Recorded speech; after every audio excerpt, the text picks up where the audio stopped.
Vamos ahora a estudiar un aspecto precioso de la vida religiosa, que es la unión esponsalicia con Jesús.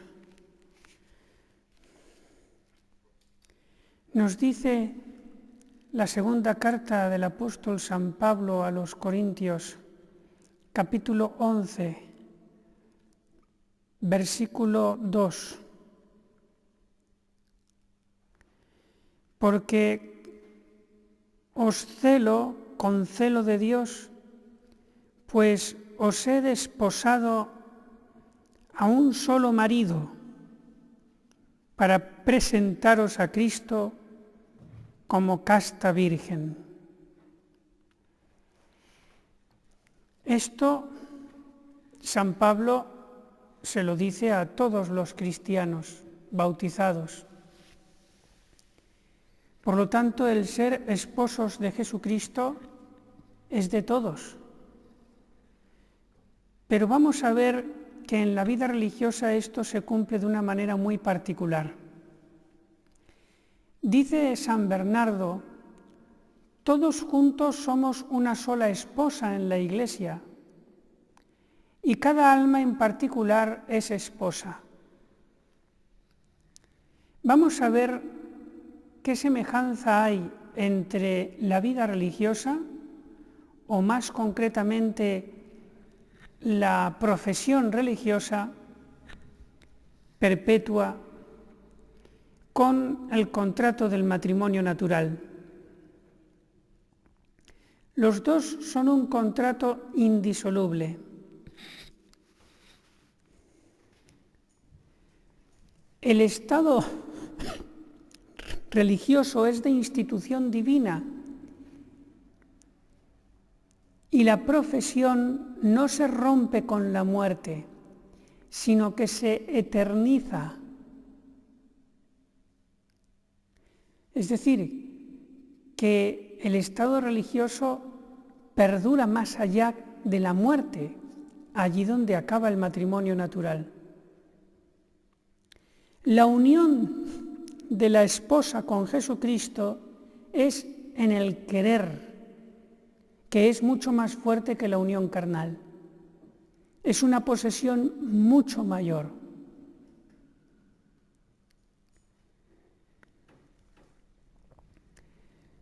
La intimidad con Jesús es constante como su oración a cualquier hora. Y la fecundidad espiritual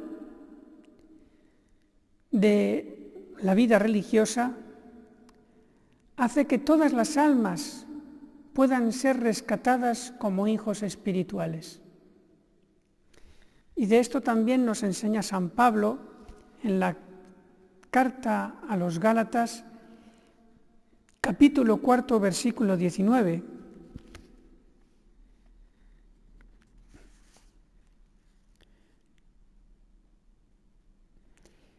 Dice San Pablo: hijos míos,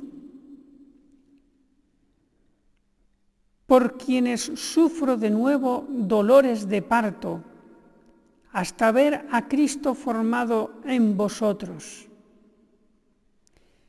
En otros lugares, en concreto recuerdo uno que dice: padres no tendréis muchos, yo os he engendrado a la vida, ¿no? Dice San Pablo.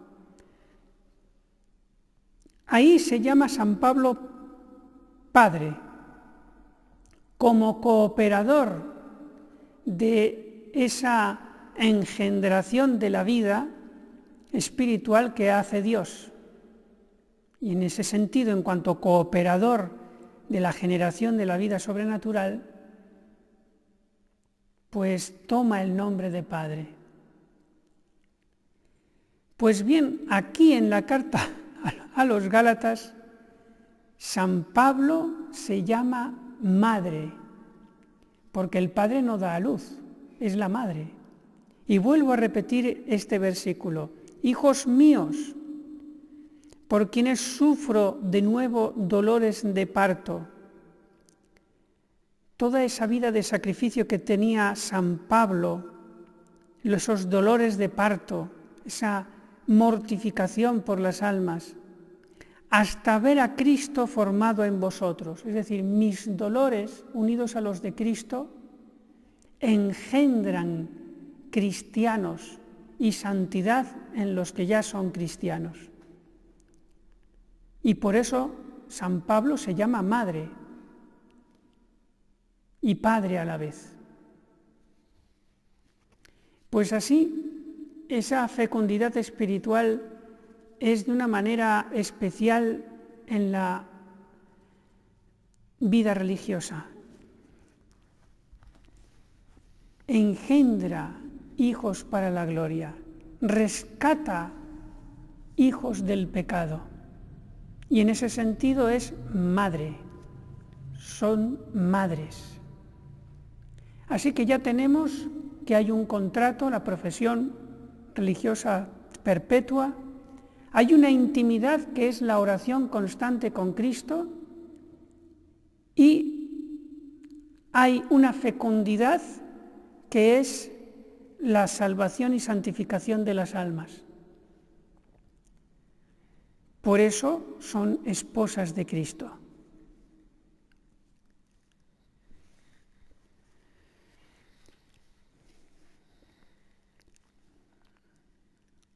Después del sacerdote, nada más grande que la religiosa.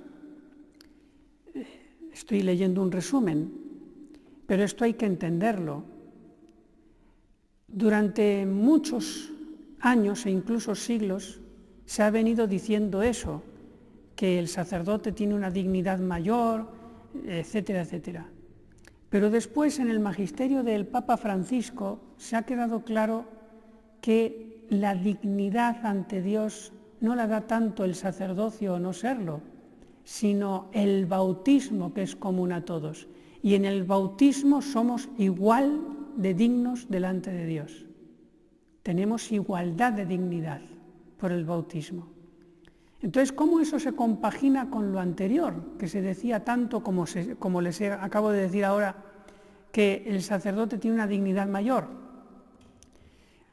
Tiene una dignidad mayor no en cuanto a la persona concreta del sacerdote, Pedro, Juan o Pablo, no, sino en cuanto al don que recibe. Es decir, el don que recibe es mucho mayor, porque puede celebrar misa in persona Christi, perdona los pecados in persona Christi. Es un sacramento lo que recibe, que lo configura para toda la vida y hasta la eternidad. En ese sentido sí, recibe un don mayor, pero no es para sí, es para los demás. Pero en cuanto persona, todos como bautizados somos iguales. Incluso si la fundamentación de la dignidad del bautismo la trae la gracia santificante, tendría que tener más dignidad no el sacerdote, sino el más santo, el que tiene más gracia santificante. Y eso solo Dios lo sabe.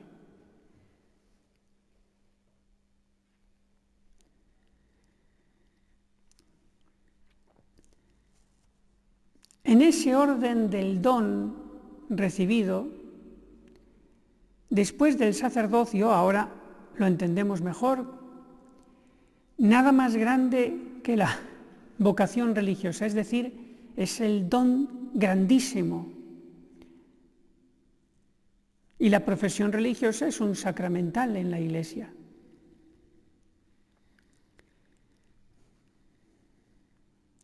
La vocación religiosa es el llamamiento de Dios a una santidad eminente y una de las señales más seguras de predestinación.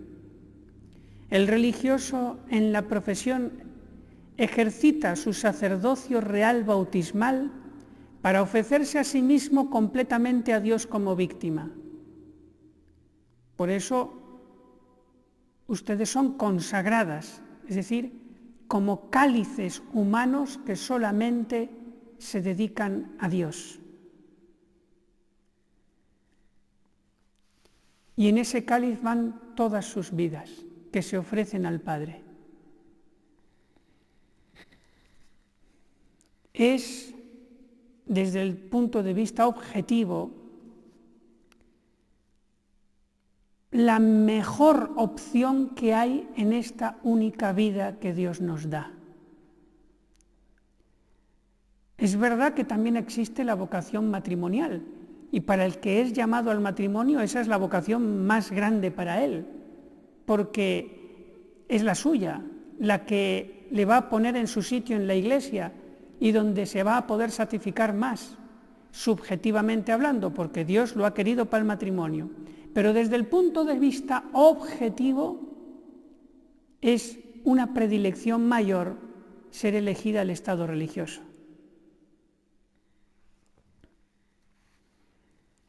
Y es una predilección gratuita que no hemos merecido.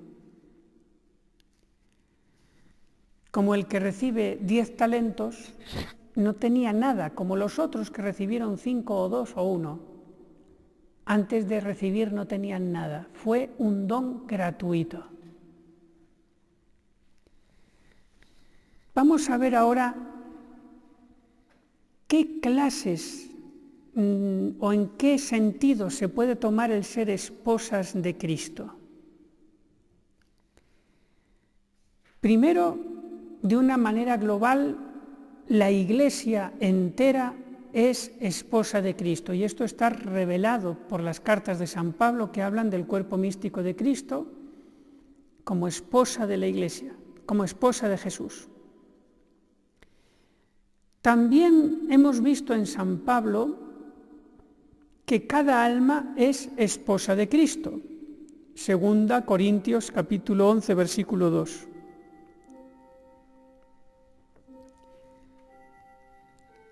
De una manera, y ahora vamos a ver el alma, que hay 3 grados de ser esposa de Cristo. Hay 3 maneras de ser esposas de Cristo en el alma. La primera es única e irrepetible, la de la Santísima Virgen María, que es esposa del Espíritu Santo porque la cubrió con su sombra para dar a luz al Hijo de Dios.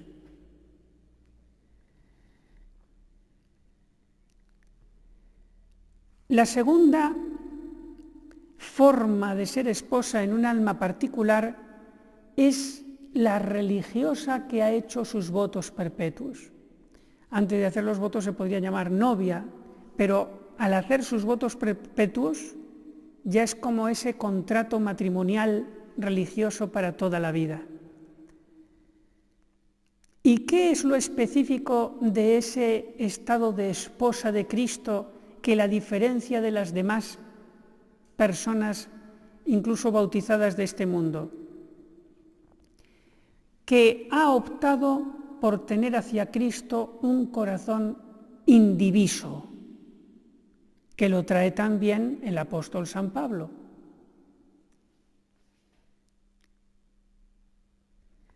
Un corazón indiviso, es decir, que ese corazón no se va a dedicar a enamorarse de otro, sino de Jesús.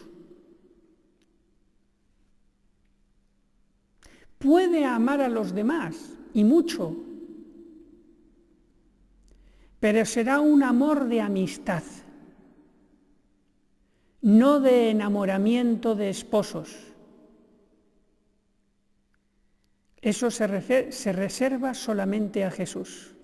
Por eso, corazón indiviso. Y si ama a los demás, los ama por Jesús. Y todo en la religiosa es Jesús, y nada le sabe sin Jesús.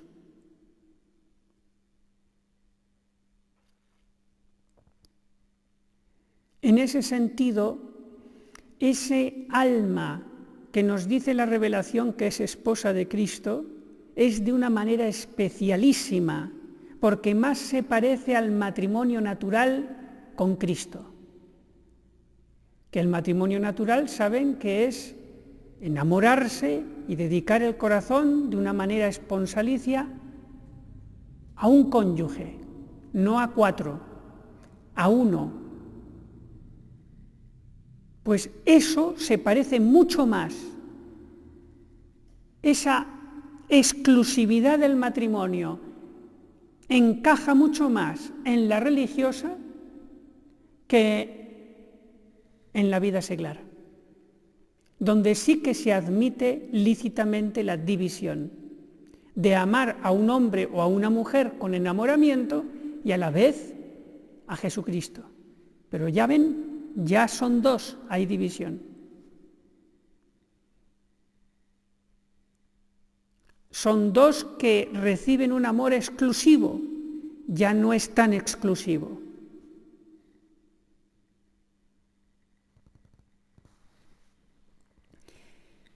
Y quinta manera de ser esposas de Cristo. Hemos dicho ya que dentro de lo que puede ser el alma esposa de Cristo son tres maneras.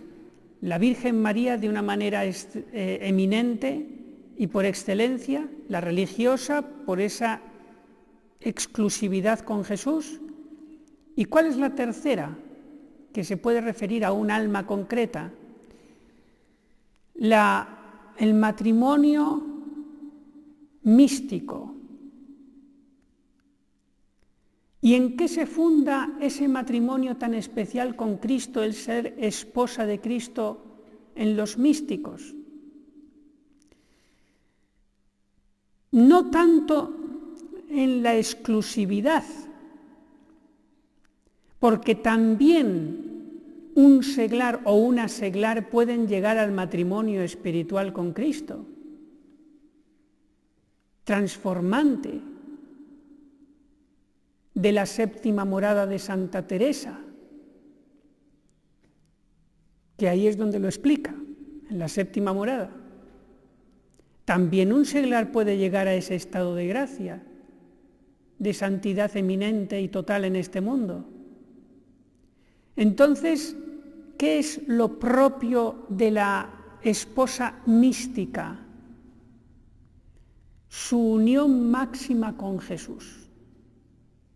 El estado místico en el que está de séptima morada, de estado de tercera edad de la vida interior, después de haber pasado todas las pruebas, todas las noches, ha llegado el momento de merecer, como le dijo Jesús a Santa Teresa, llevar ese anillo de matrimonio por haberse unido totalmente en su voluntad al querer de Dios de una manera insuperable ya en este mundo, solamente superable por el cielo. Y por eso Jesús les da ese galardón, ese signo del anillo a algunos santos para decirles: has llegado a la meta ya en este mundo. Solo te falta morir. Ya eres mi esposa. Por tu caridad, por tu inmensa caridad hacia mí.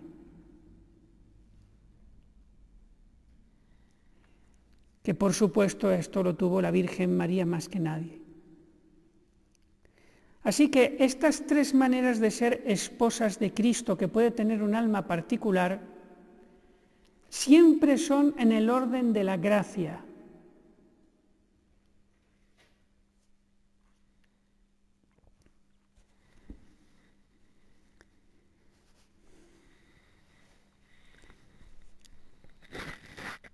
Y ahora vamos a empezar un poquito el tema de la vocación religiosa.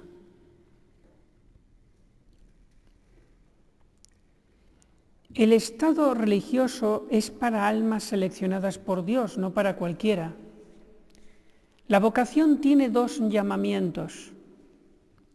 Primero, el de la gracia, y el segundo, el de la autoridad que confirma el primero, admitiendo a la profesión oficial.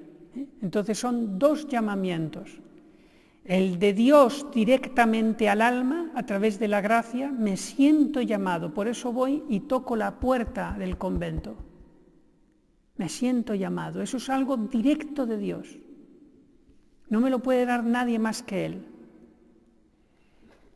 Y el segundo llamamiento es cuando la autoridad, la superiora de ese convento o de esa institución religiosa, le dice: ya has pasado la prueba, han sido años de iniciación, puedes hacer la profesión perpetua. Reconozco jerárquicamente desde mi autoridad que Dios te ha llamado y he visto tus pros y tus contras. He visto que tienes luces y sombras. No eres absolutamente perfecta, pero con todo, haciendo, diríamos,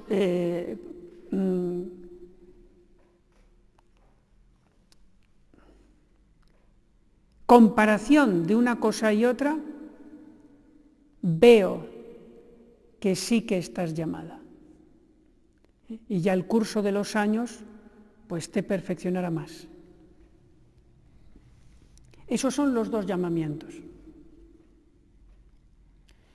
Cada cristiano tiene su vocación especial. La autoridad debe decidir si ese llamamiento es real o no, para evitar ilusiones y escándalos futuros. Nadie puede acceder al sacerdocio o a la vida religiosa sin la confirmación de la autoridad.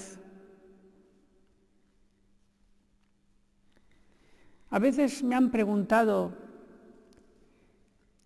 bueno, pero ¿y si yo me equivoqué y pensé que tenía vocación y en realidad no la tengo, y después de tantos años en el convento hice la profesión religiosa engañada? Y además engañé también a la autoridad, engañé a todos, a mí mismo también, a todo engañé. A la comunidad, todos los que votaron que sí, a todos los engañé. Y a mí también. Pues claro, yo no entré ahí como un espía comunista, voy a destruirlo todo. No, yo entré con buena intención y engañé a todos. Y al cabo de varios años ninguno se había enterado de mi engaño, nadie. Y me admitieron como religiosa en la profesión perpetua. Bueno, y si eso pasa, padre, entonces, ¿qué hacemos? Porque en realidad yo no tengo vocación. Ya ven que ocurra esto es bien difícil, le digo un poquito en caricatura, pero la pregunta es muy frecuente. ¿Qué hacemos? Entonces yo ya con los votos perpetuos y me entero un día haciendo unos ejercicios espirituales o cuando sea, cuando tenga una cruz, anda, pero si resulta que no tengo vocación. Y llevo ya 20 años aquí. ¿Qué hago?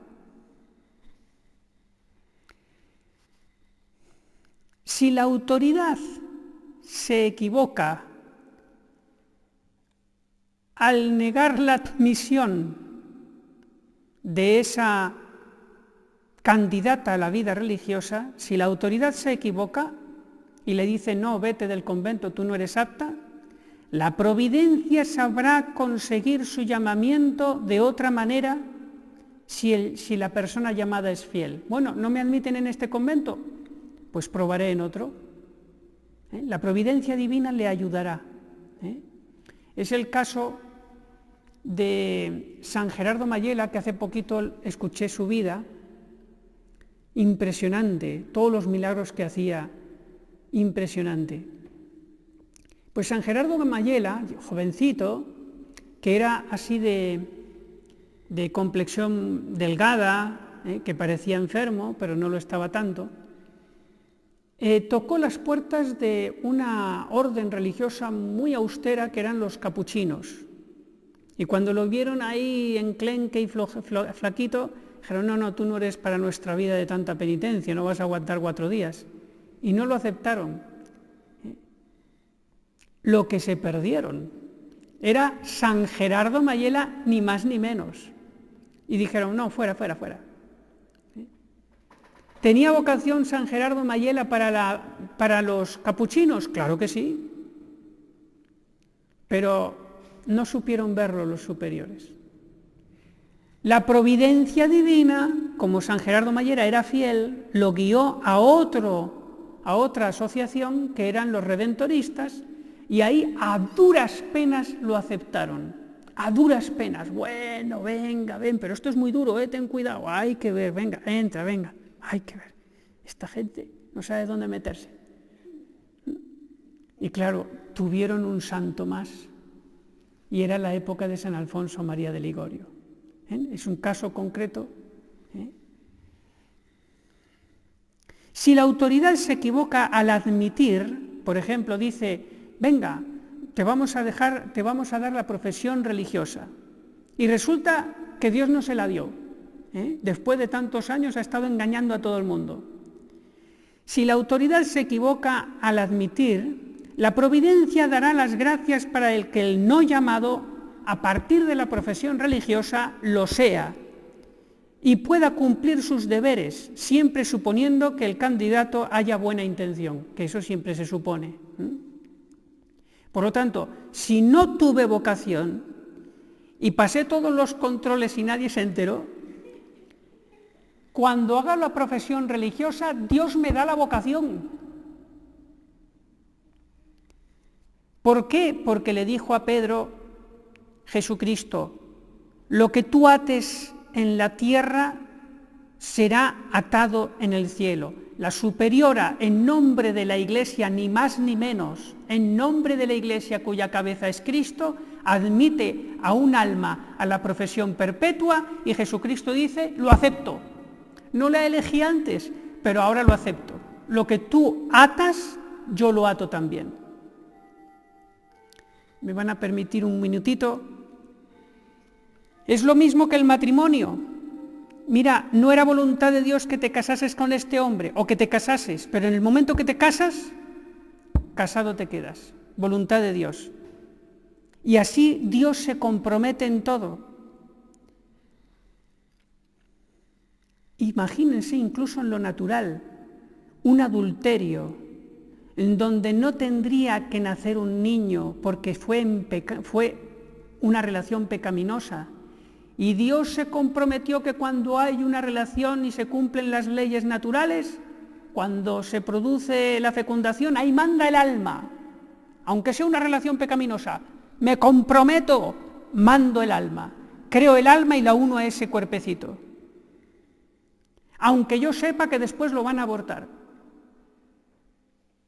Y cuando yo ordeno un sacerdote, me comprometo a que cuando diga las palabras de la consagración, aunque sea que esté en pecado mortal y cometa un gravísimo sacrilegio, aunque después sea para profanar la Sagrada Eucaristía, yo bajo al altar y me quedo, porque me he comprometido.